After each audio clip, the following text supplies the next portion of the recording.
hi to all of you for coming. I'm Carol Folt, the Provost of Dartmouth, and I'm very honored to welcome to Dartmouth today the President of the Republic of Kosovo, Atifete Jahjaga.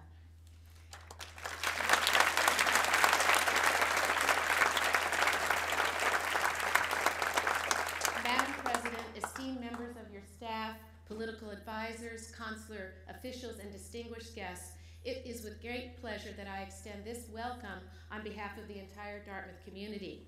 We congratulate you and all the people of Kosovo on the anniversary just last month of your nation's 4th year of independence. And we welcome you here.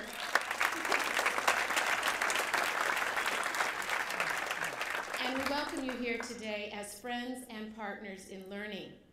Our friendship with Kosovo began over a decade ago when physicians from the Dartmouth Medical School worked with Kosovars to provide critical care in war-torn areas and to create a medical exchange set of opportunities.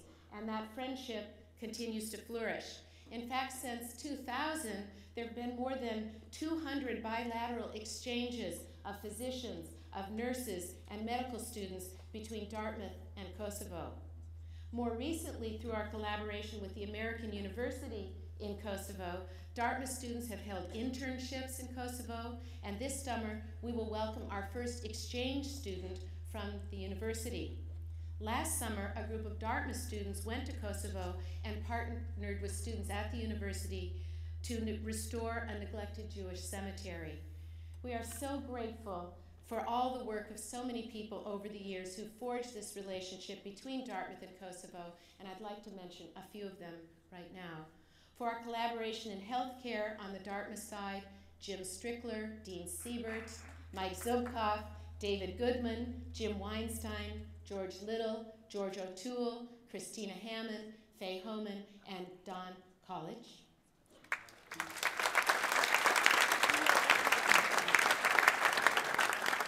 And in Kosovo, we want to mention Mazlam Belagu and Natira Kerahota. And the two first Kosovar exchange students at Dartmouth Medical School, Ilir Hoxha and Iliana Bakhtarani. And for our collaboration with the American University in Kosovo, we want to give special thanks to the President, Chris Hall, to Bill Weschler, Dartmouth class of 1978, who's on the faculty there, and to Lindsay Whaley and Laurel Stavis here at Dartmouth. Madam President, in September, I had the honor of meeting with you in Kosovo when I met with so many inspiring people, and I realized you are in such an amazing, exciting, and challenging task of building a new nation. The energy of that enterprise is palpable and exhilarating. As an Albanian American who was traveling to the region for the first time, it was also profoundly moving to me. In a very real sense, your efforts to bring democracy to that region enabled me to visit for the first time the homeland of my ancestors and to be filled with optimism for this region's future. In your office, you showed us your country's Declaration of Independence, which contained a statement that I think will resonate with all freedom-loving people. It says, quote, "We declare Kosovo to be a democratic, secular, and multi-ethnic republic guided by the principles of non-discrimination and equal protection under the law. We so deeply admire your commitment to these values, and these are values that inspire all of us." President Jahjaga brings a unique set of experiences to her current role. She started her career, as many of you may know, in law enforcement as a police officer, and she studied and trained in programs around the globe. She was quickly propelled to the top of her profession, Deputy Director of the Police of Kosovo. She served in that role for 2 years until she was elected president in April 2011 at only 35 years of age, becoming the first woman to serve as head of state in a Balkan nation.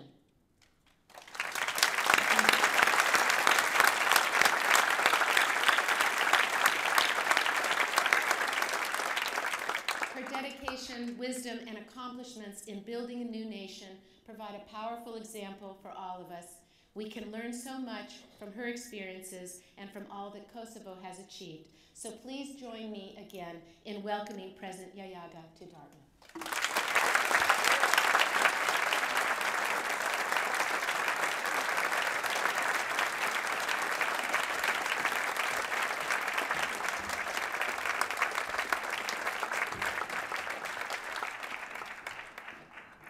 thank you very much for a very warm welcome here in Dartmouth. Before I begin my speech on the challenges and successes of the state building in Kosovo, I would like to recognize the contribution of one particular gentleman sitting with us here today, who stood up by the people of Kosovo in a very difficult times, Mr. Strickler.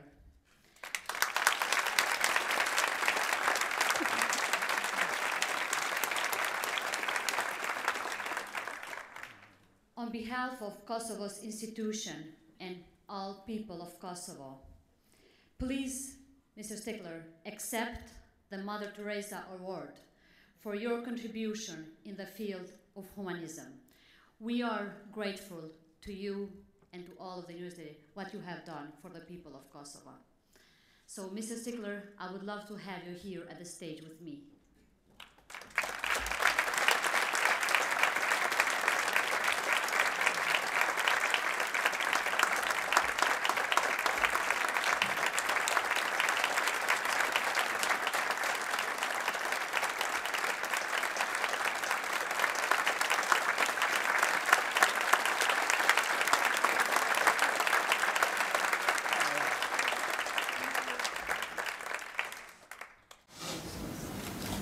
President Jahjaga. A short while ago, I heard to get this Mother Teresa Award from the President of the Republic of Kosovo. I was very surprised and overwhelmed. It is a tremendous honor, and I greatly appreciate it. But this was a team effort that led to this award. And I'll not reiterate all the people that the provost mentioned, but they're people on both sides, mutual exchanges, very enriching experiences. And I think I can speak for all of us who participated in helping to rebuild your country. We get more out of it than we give. And finally, I would like to say to you that I know your country still has many problems, but I'm very optimistic about Kosovo's future. I'm optimistic for two reasons. And the first is that I have witnessed the tremendous gains you've made since the end of the war in 1999. But secondly, I am very impressed with the younger generation that you represent in the room. And I'm very much reminded of something that one of my mentors, John Sloan Dickey, president of Dartmouth, said to students. I'm paraphrasing for Kosovo because you are the future of Kosovo. What your generation is, Kosovo will be. Thank you, fellow Adair.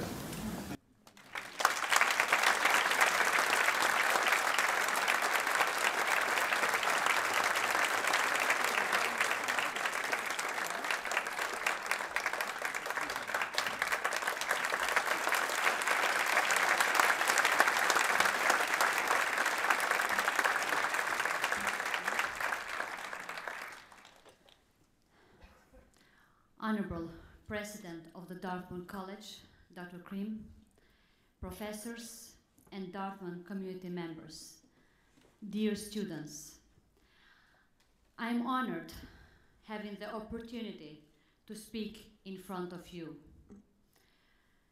When you are in my position, then you will exactly say these words that I'm about to say, that one of the best years of my life have been at this time that you find yourself in right now. The years I spent as a student were full of unforgettable memories that keep you cheerful, and you will always cherish them close to your heart. Unfortunately, during my studies, my student life was not as fun and as normal as yours due to the Milosevic regime, for which you must have already heard, that led to the forceful dismissal of Kosovo citizens from their jobs, schools, and universities. I graduated from college when lectures were held in privately owned houses, that people of good heart opened to the young people of Kosovo and converted them in classrooms and working labs.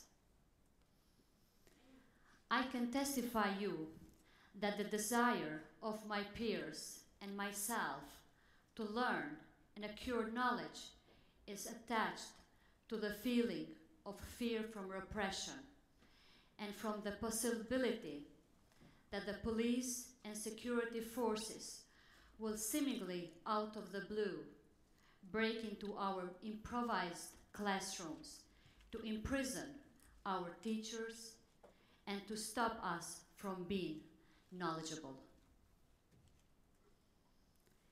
Since 1999, my country has gained freedom thanks to the nationwide resistance to armed struggle and thanks to the international help through the NATO's intervention.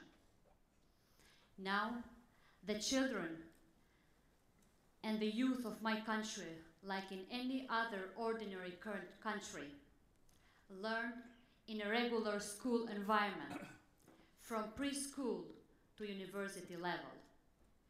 In the Republic of Kosovo, except for 2 public universities and tens of private ones, we also have an American university. Today, the youngsters of my country and myself, that I consider as such, learn through best practices and contemporary programs like in other cosmopolitan places. I have a revived desire to sit in classroom again after I end my mandate. But this time, my role would be to teach, because sharing the wealth of experience that I have collected, I think would be beneficial for students. Kosovo is the youngest state in Europe, not only by age, considering that around 60% of Kosovo's population is under the age of 23, but also because we are the newest internationally recognized state and the last state that emerged from the dissolution of Yugoslavia. We are a democratic parliamentary republic with executive powers concentrated in the hands of the Prime Minister and government, and with a legitimate president elected through the national and political consensus, appointed by 2/3 majority of the members of the Kosovo's Assembly. My country has a good neighborhood relation with all countries in the regions. Perhaps this does not impress you, because this is a precondition of peaceful international relation. However, knowing the history of the Balkan countries, we actually appreciate such a success that shows our commitment to peace and stability and understanding between peoples and places, so that the painful past, consequences of which we all suffer, does not repeat. No more repetition of the past that brought us suffering. No more violence and hegemonism. All the peoples must live free as equals and with dignity. The Republic of Kosovo is a state built upon the Civic Principle, despite the fact that over 90% of inhabitants are of Albanian ethnicity. The Civic Principle as a foundation to build our state help us construct a democratic society fostering equal rights for all of its citizens. A society where everybody feels a master of oneself without the fear of the tyranny of majority and without the fear of enforcement of the doctrines that will threaten one's individual autonomy. In the Republic of Kosovo, Albanians, Serb, Bosniak, Turks, Gorani, Roma, Montenegrins, Croats, all enjoy equal rights and freedoms, regardless of the size of the community they belong to. The Kosovo's Assembly has 120 seats, where all communities are represented through democratic elections or guaranteed places. This model of representation is also mirrored in the central and local government structures of the Republic of Kosovo. Taking into account that some municipalities are inhabited by particular community, our constitution and laws foresee a broad spectrum of local government rights and competencies for the community members to enjoy their collective rights.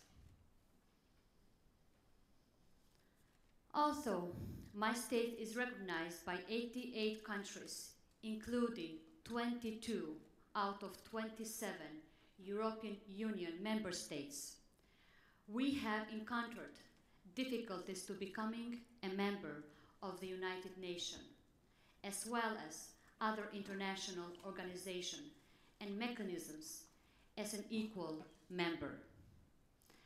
The formal justification lies in the United Nations Resolution 1244, approved by the Security Council of the United Nations, through which a civil international administration had been put in place. As you may know, on 17th of February 2008, my country declared its full independence, ensuring at the same time its sovereignty and territorial integrity. Since Kosovo's declaration of independence was disputed, the General Assembly of the United Nations asked the International Court of Justice to declare whether the declaration of the independence of Kosovo is in compliance with international law and United Nations Resolution 1244. The decision of the court, which is an advisory opinion, ruled that the declaration of independence by the elected representatives of the people of Kosovo does not violate international norms and is in compliance with Security Council Resolution 1244 of the United Nations. Although this decision is not binding, the International Court of Justice is the highest and the final authority on this issue, thereby giving legitimacy and international legality to Kosovo's declaration of independence. As you may also know, the Security Council of the United Nations decides by the consensus, which means that no member state should be against the request of the Republic of Kosovo to become a member of the United Nations.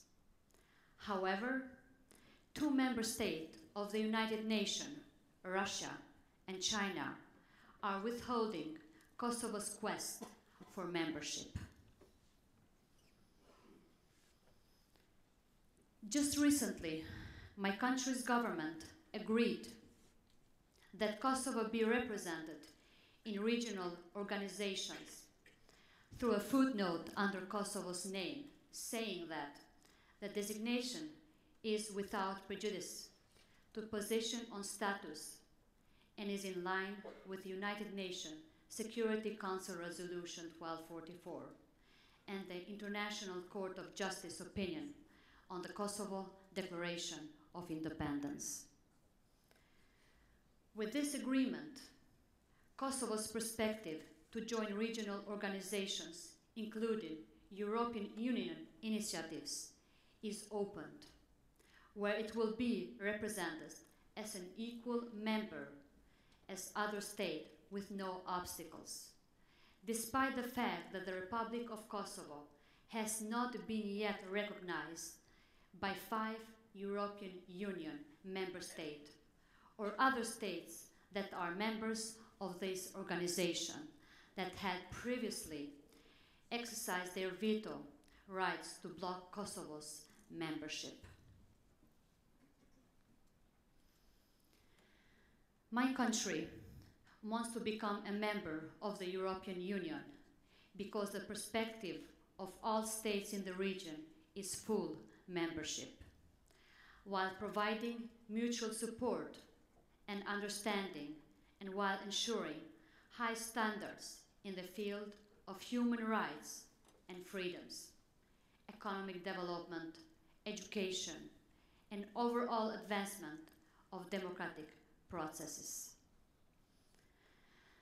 The agreement to accept the footnote under my country's name opened Kosovo's perspective to establish a clear path for Kosovo's membership in the European Union, initiate the visa liberalization process for Kosovo citizens, and begin a feasibility study for the stabilization and association agreement and contractual economic relation with the European Union.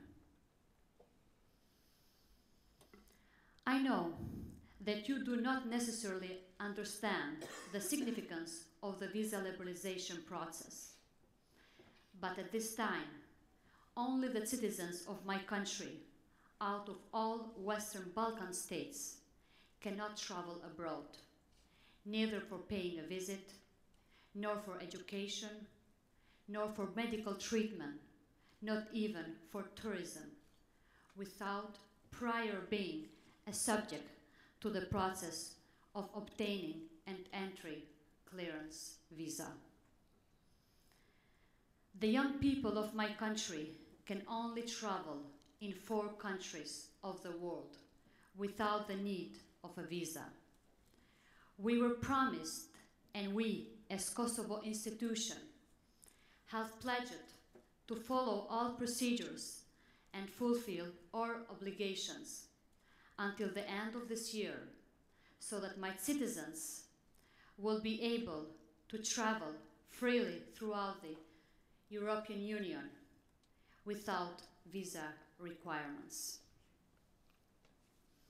My dear students, I believe you already know how states are born, created, and built, and the 20th century is especially interesting for all the different models it offered.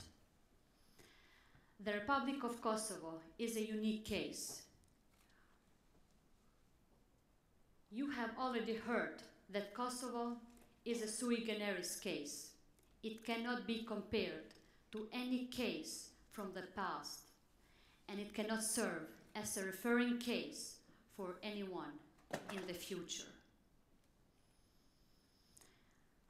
I have already mentioned NATO's military intervention, which, based on the technique, method, efforts, and purpose it employed, it is qualified as humanitarian intervention. I consider this qualification as the right one because, thanks to NATO's airstrike on set targets lasting for 78 days in a row, the genocide was prevented, and the forced displacement of the population aiming the ethnic cleansing of the territory was prohibited. And the harsh violence, burnings, looting, murders, and rape against the civilian populations were stopped.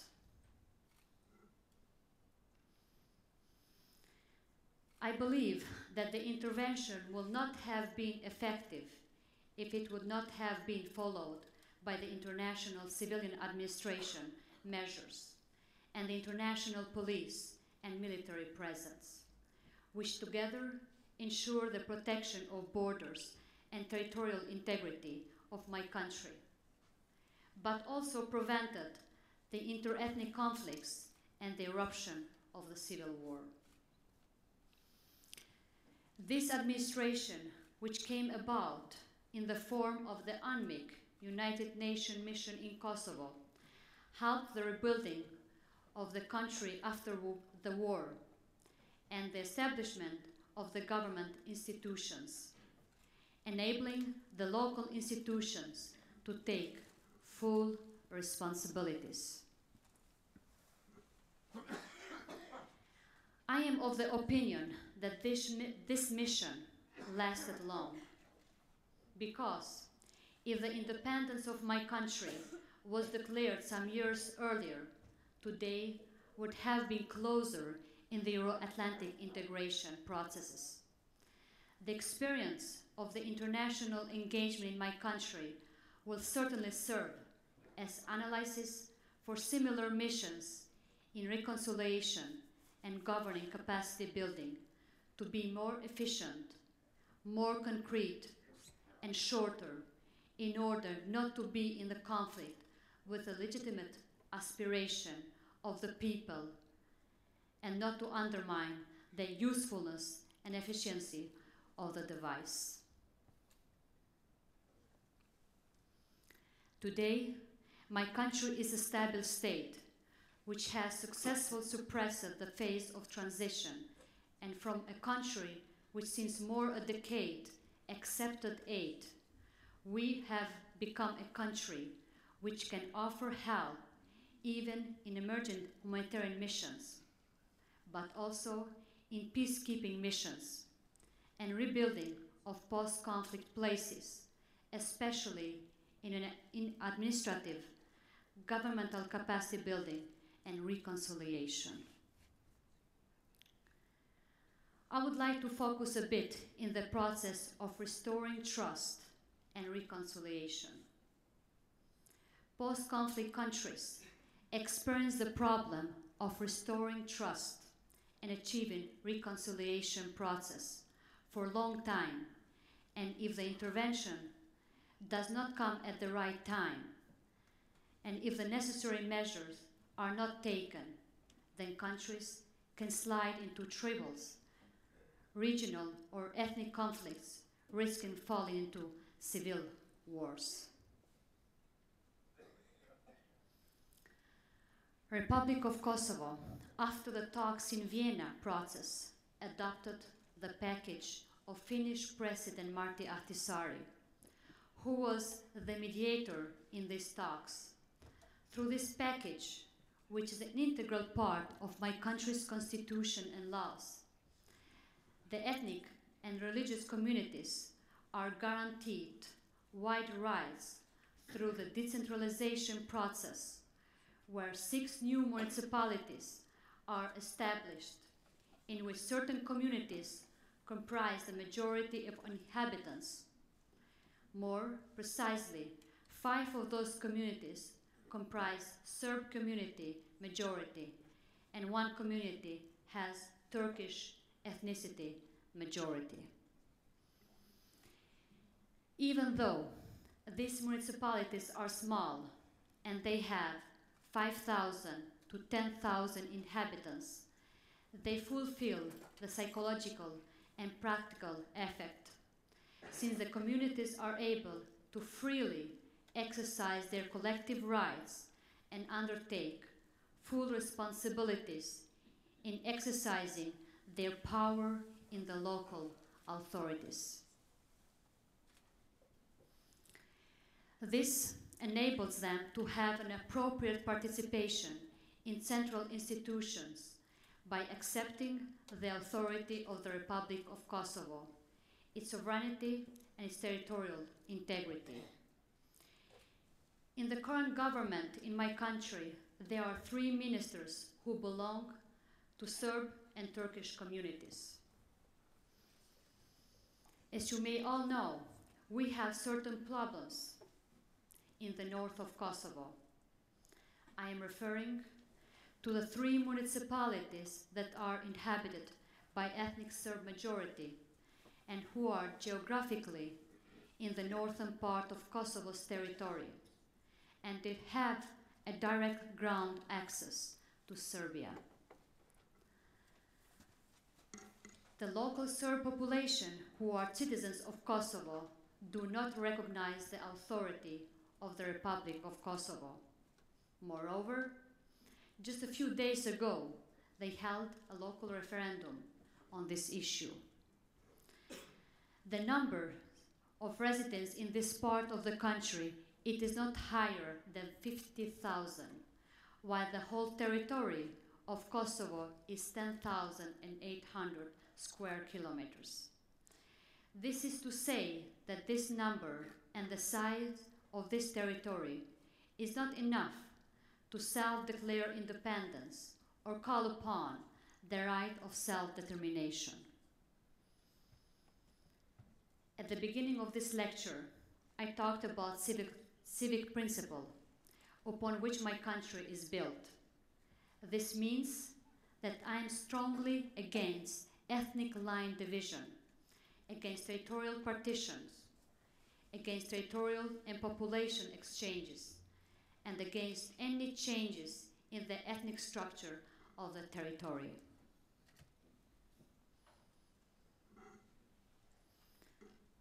All the peoples and the countries of the region are heading towards the Euro-Atlantic integration, and there is no need for further fragmentation. I am convinced that apart from my support as the president of the country, the support of the Kosovo institution, that the conviction and will are guaranteed by the constitution and the laws of my country, the implementation of Ahtisaari package offers the adequate frame for development and prosperity. This model has shown results in the major part of Kosovo, where the Serb community live. I have many reasons to believe that Ahtisaari document is the appropriate document for their participation in governing and for integrating the Serb community who live in these 3 municipalities in north of Kosovo. This can be easily implemented, and I see in this a necessity the support of the international community, European Union, but also the support of the Republic of Serbia, which is not in line with this approach and continues to support the so-called parallel structures of the government and to encourage differentiated model for Serb rights, which is neither in the interests of this community nor in the interests of our 2 countries. This commitment has no alternative. And now, as I wrap up, let me return to the beginning.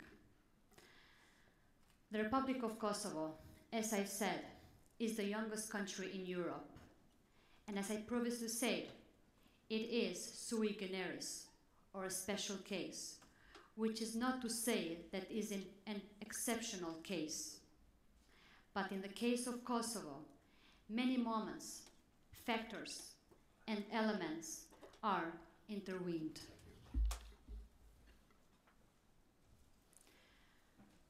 For a long period of time, my country was subjected to state repression that involved into conflict and war that resulted with the forced expulsion of over 60% of its citizens.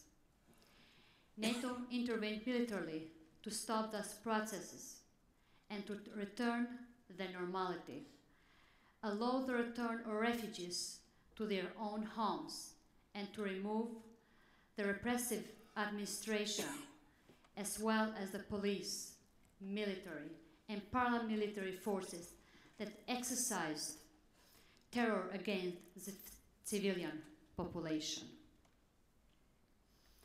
All this engagement created the precondition to allow the deployment of the civil international administration in my country, which, since we declared independence in Kosovo, assumed the role of the international oversight mission alongside a European rule of law mission that has taken up a supportive role in this process.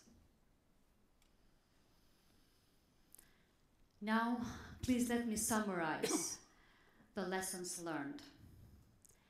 NATO's intervention through military airstrike was of humanitarian nature. Its effects were tangible, its messages clear. The aim of the campaign was fully achieved without losing one single soldier from the ranks of the alliance. The case of Kosovo is considered NATO's most successful mission to date in the operational conduct, but also in the proportional use of force to achieve political and military goals. It was a solid example of the relationship between the diplomacy and military force. This lesson was lastly applied successfully in one case of the Arab Spring, where Euro-Atlantic forces engaged in humanitarian and military mission.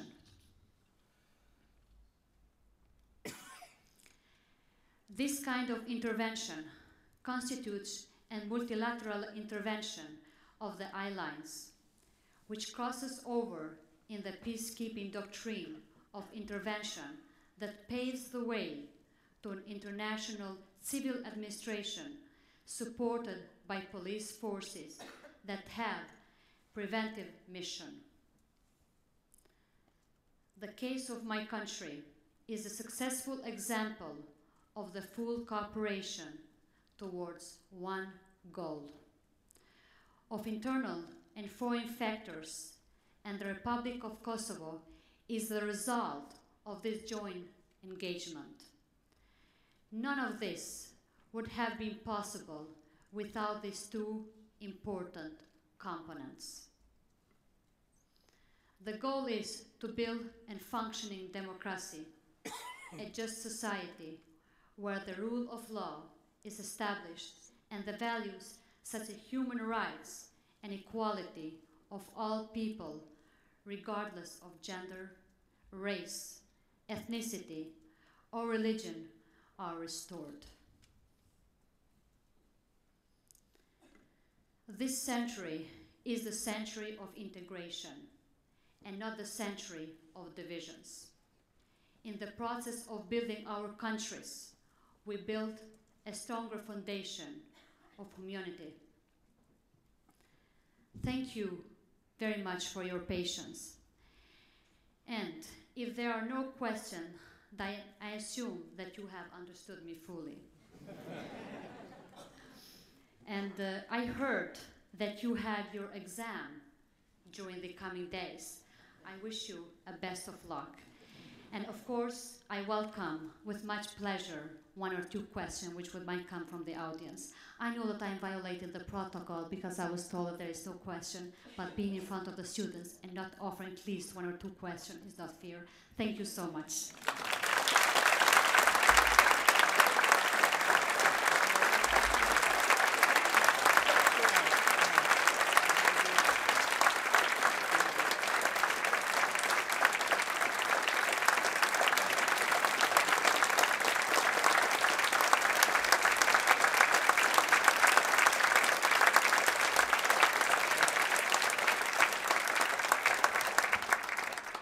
We never let a natural-born teacher not have their way. So we will allow a couple questions. And also the president has said that she's quite willing if some people would like to take photographs. At the end, we'd ask you to stay, and we could do that. So we'll open it up for a couple questions.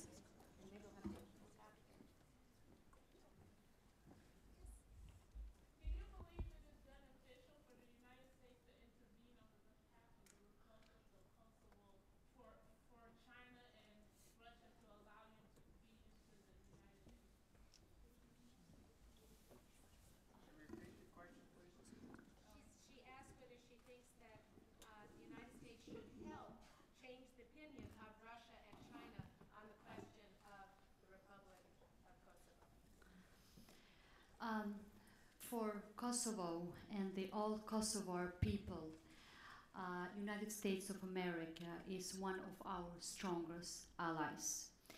And we rely in all of the support and the way forward that we jointly would be establishing for the better future of our country and the region in general.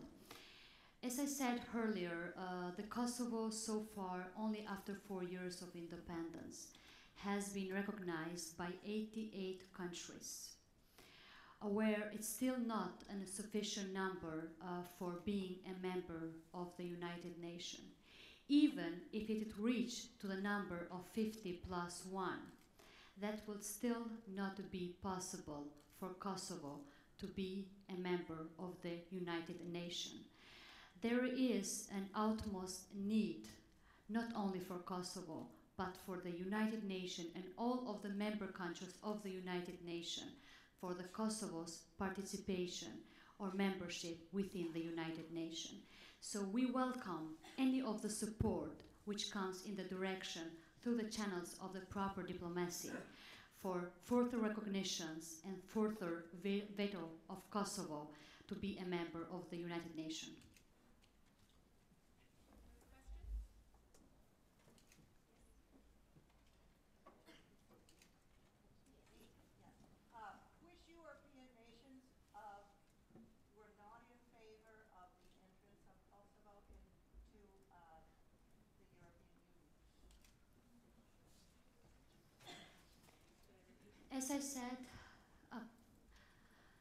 As I said, out of 27, 22 countries of the European Union has already recognized the independence of Kosovo. The countries which has not recognized our independence is Spain, Romania, Slovakia, Cyprus, and Greece.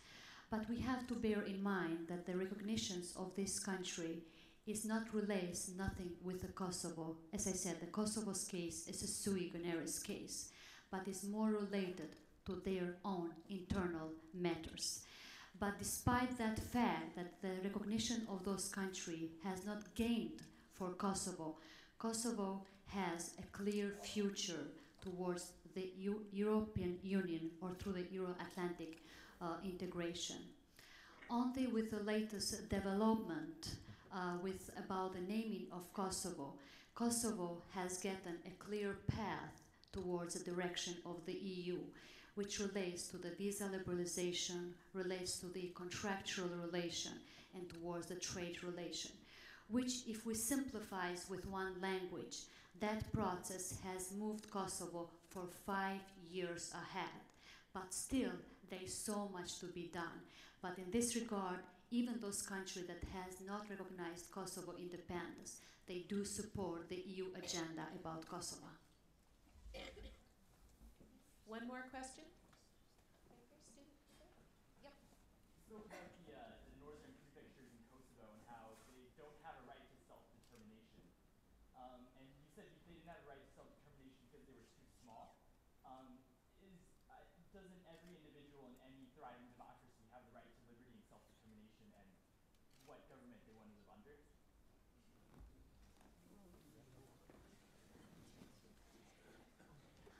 Kosovo is a very multi-ethnic society.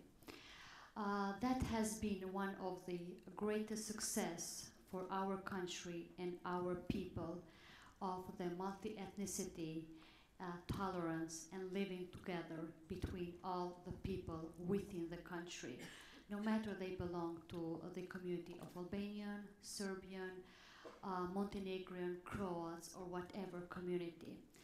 The issue on the 3 municipalities in the northern part of Kosovo, I always say, is the issue of the rule of law, is the proper issue of proper implementation of the Constitution of Kosovo and the legislations of Kosovo.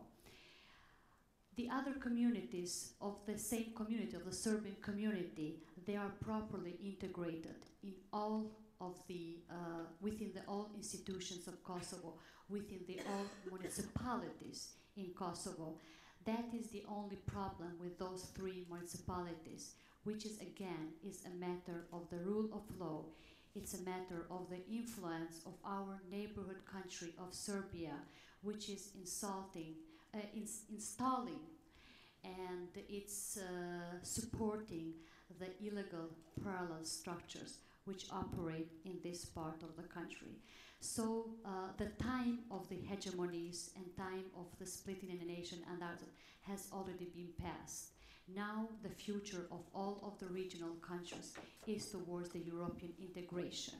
This is also what the community in these 3 municipalities in northern territory of Kosovo wants, because they are represented also within the Parliament of Kosovo through the properly elected people. Please join me again in thanking President Jahjaga for a wonderful, inspiring lecture today.